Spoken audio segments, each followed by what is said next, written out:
기의불 양족존, 기의법 이욕존, 기의승 중종존. 오늘은 금강경 제4강을 시작하겠습니다. 사실 금강경에서는요, 설하시는 것이 총체적으로 세 가지인데, 첫 번째가 무상이요, 두 번째가 무주요, 세 번째가 묘유로 구분합니다. 무상은 상이고, 무주는 체고, 묘유는 용입니다. 그래서 체, 상, 용 이렇게 삼박자가 맞아 들어가는 겁니다. 대개 우리는 체를, 몸뚱아리를 또 육체를 중심으로 본적이라는 것이 호적동분에 딱하니 생겨납니다. 그리고 이 몸뚱아리가 머무는 곳이 주소가 정해지죠. 그러나 마음의 체로 본다면 주소가 없습니다. 그러니 무주가 되고 생김새로 판단해서 저건 사람이다, 저건 동물이다, 저건 사과다, 저건 배다, 산이다, 바다다, 이렇게 생김새로 구분을 합니다. 그래서 상이 결정되는 거죠. 이건 역시 죽던가 없어지면은 소용이 없는 상이 없어지는 거지요. 예를 들면 저건 틀림없이 산인데 얼마 후에 개발을 해서 산을 불도저 장비로 푸릉푸릉 밀어가지고 평지로 만들었어. 그러면 산이라는 상이 없어지잖아요. 그래서 이것을 무상이라고 하는 겁니다. 작용적으로 볼 때 선행을 하면은 마음에서 선이 나오고, 악행을 하면 악이 일어나는데, 선행을 하든 악행을 하든 마음에서 일어났을 뿐이지 행동으로 옮겨지기 전에는 결정이 되는 게 없습니다. 악인이다, 선입니다. 행동으로 옮겨서 실천을 했을 때 선이다, 선입니다, 악인이다가 결정되는 거예요. 그래서 무주이기 때문에 주소가 생겨나는 건 아무튼 이 세 가지가 묘하게 작용을 하여 결정이 되는데, 무주이기 때문에 주소가 생겨나는 겁니다.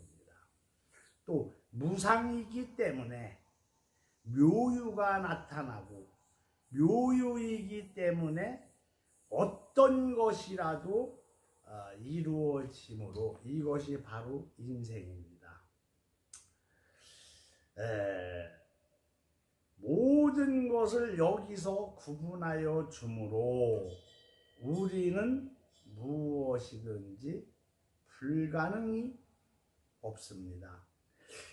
부처도 되고 신도 되고 무엇이든 다 되는데 무엇인들 못하랴 하는 것을 알려주는 것이 이 금강경의 패턴이라고 말할 수가 있습니다. 그런데 왜 주소항복 법문에서 무자를 중심으로 해서 가르치느냐 하면은, 소승불교에서는요, 선과 악을 너무 지나치게 구분을 해서 설명하기 때문에, 이에 육조 해능대사께서 대저 금강경은 무상으로 종을 삼고, 무주로서 체를 삼고, 묘유로서 용을 삼으라고 한 것입니다. 그래서 여기서부터는 주소 항복 법문을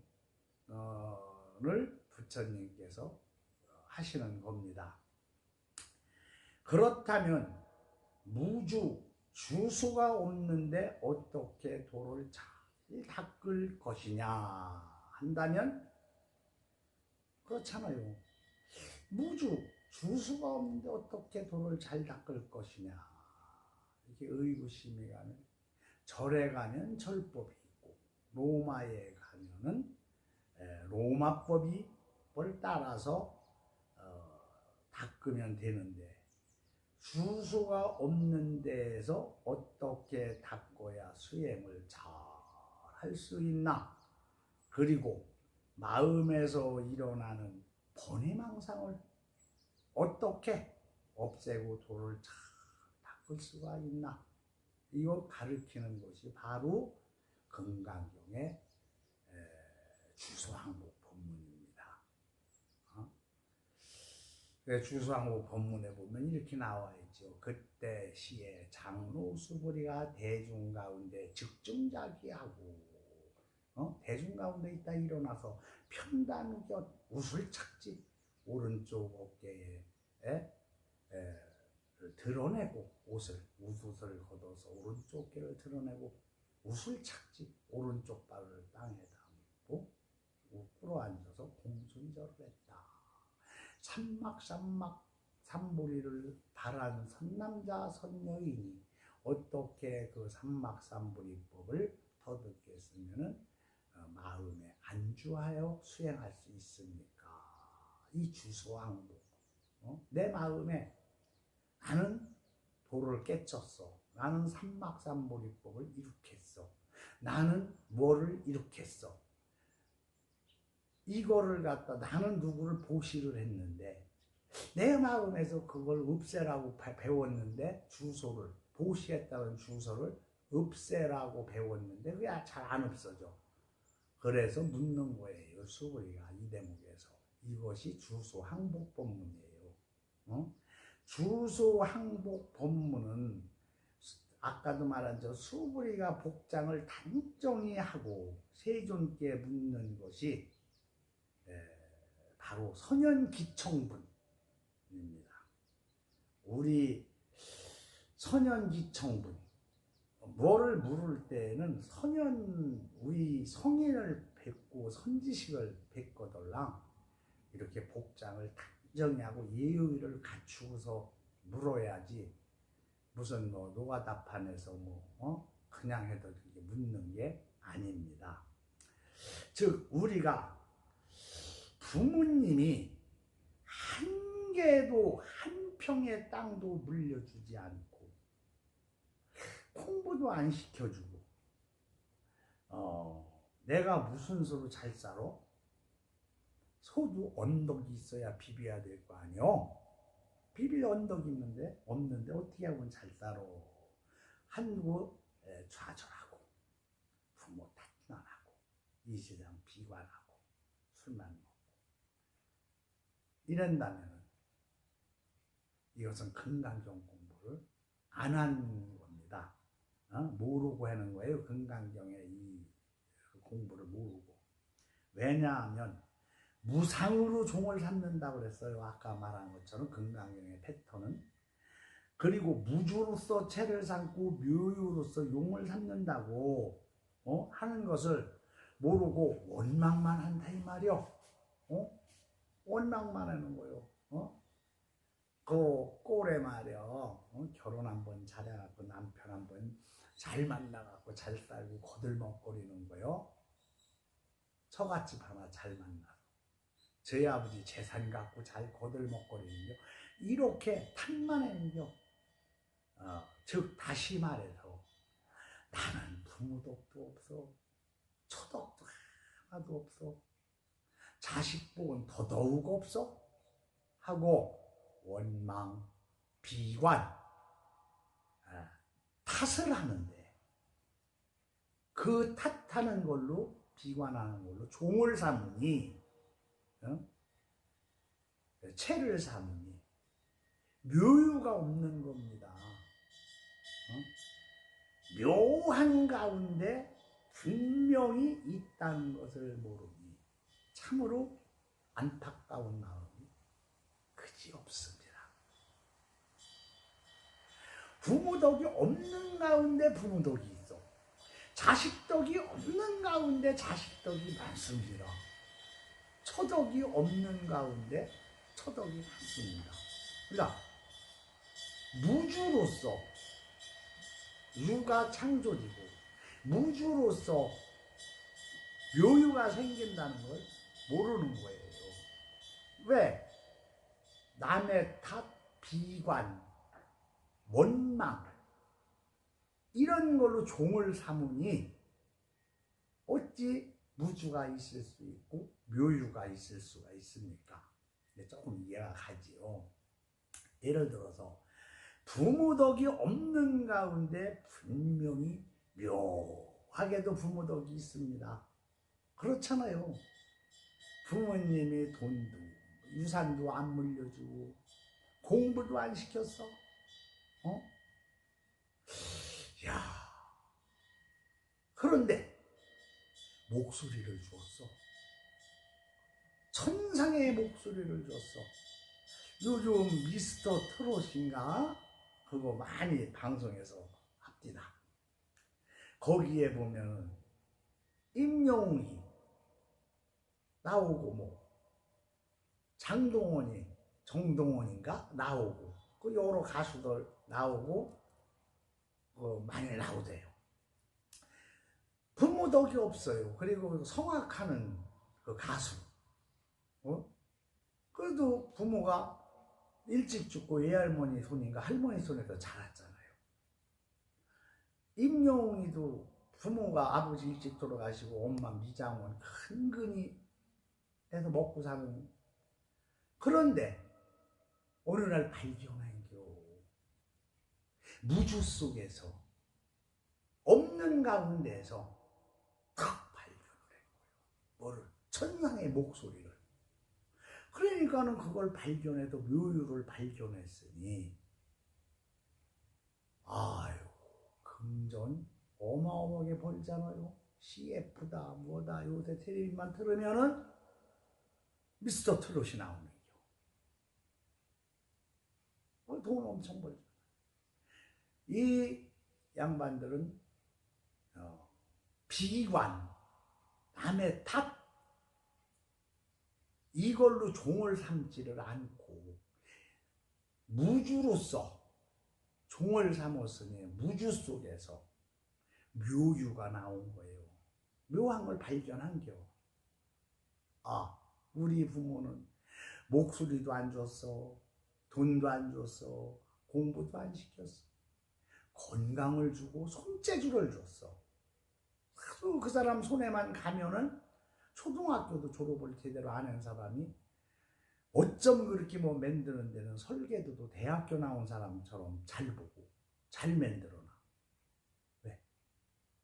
무주 속에서 없는 가운데 부모가 안 물려준 없는 가운데에서 묘한 걸 발견한 겁니다. 그래서 또 그렇잖아요. 장가를 갔는데 처갓집 덕이 없어. 처갓집에 돈이 없어. 남들은 처갓집에 돈이 있어가지고 말이야. 처갓집 돈으로 또 처갓집에 높은 벼슬을 해서 거기에 얹어가지고 벼슬도 하는데 그래서 처갓집을 처를 원망이야. 나는 처덕도 없어. 그런데 아까도 했지만 비관하고 원망하는 걸 종으로 삼으면 절대 창조가 나오지 않고 개발이 안 나오는 겁니다. 무주 속에서 묘유가 생겨나는 거예요. 없는 가운데서 아유 나는 그래도 저렇게 이쁜 마누라를 하나 만난 것만 해도 얼마나 다행이요. 처갓집에 돈만 원 뭐 할겨? 그게 처갓집 돈이지 내 돈인가? 이렇게 무주 속에서 긍정적으로 종을 삼으니 묘유가 나오는데 어느 날 보니까 마누라가 여보 나 순댓국집 좀 하려고서. 그래도 어떻게 새마을 금고에서 농협에서 대출 받아서 했더니 그게 아이고 엄청나게 장사를 잘 되어 손맛이 좋아. 장사에 타고난 사람이요. 묘유를 거기서 발견한 겁니다. 자식복도 그래요. 응? 자식을 낳는데 자식이 그냥 철이 없어갖고 맨날 속색이고 그래. 난 자식덕도 없어. 이렇게 원망해서 종을 삼으면은 평생 자식복이 없는 겁니다. 그런데 무주로서 종을 삼으니까 자식이 장계가 철이 나더니 천하의 효녀가 됐네. 자식덕이 뒷복에 말년에 이렇게 많어. 왜? 무주로서 원망을 안 하는 데에서, 긍정적인 데에서 내 업보려니 하고 종을 삼으니 거기서 묘한 게 나타나는 거예요. 이렇듯이 없는 가운데 묘하게 있는 게 금강경의 묘유입니다. 그래서 금강경은 무주, 묘유, 최상용이 무상, 최상용이 있는 거예요. 자, 좀 이해가 가시지요? 다음에 금강경에 이제 본격적으로 공부를 하는 데에서 이해가 가실 겁니다. 이 본산승은 어떻게 하면은 여러 불자님들이 또 학생들이 경전 공부를 가장 쉽게 알아듣고 이렇게 하나 이걸 늘 생각해 왔습니다. 공부하는 학생이 유치원생인데 대학생을 가르치는 식으로 법문을 하고 이게 뭐고 하고 시부리시시니 시심작부이라 알 듯 모를 듯 이게 있고 저게 없다 이것이 없으므로 저것이 일어난다. 도대체 공부해다 말고 아이고 머리 아파 불교 너무 공부하기 힘들어 안 해버려요. 왜? 유치원생들 초등학생들한테 대학생들 공부 가르치다 타니까 그런. 그래서 제가 강의하는 이 금강경이 공부를 많이 한 스님들은 아이고 싱겁게 저게 무슨 강의요? 금강경 강의요? 이렇게 할지언정 가장 초심적인 불자들한테는 아마 양식이 되고 약이 될 줄 믿습니다. 자, 그러면 다음 시간에 무에서 묘유를 그럼 어떻게 찾는가, 또 주소 항복 본문을 어떻게 받는가, 이걸 공부하겠습니다. 나무 서가모니불, 나무 서가모니불, 나무 서가모니불. 감사합니다.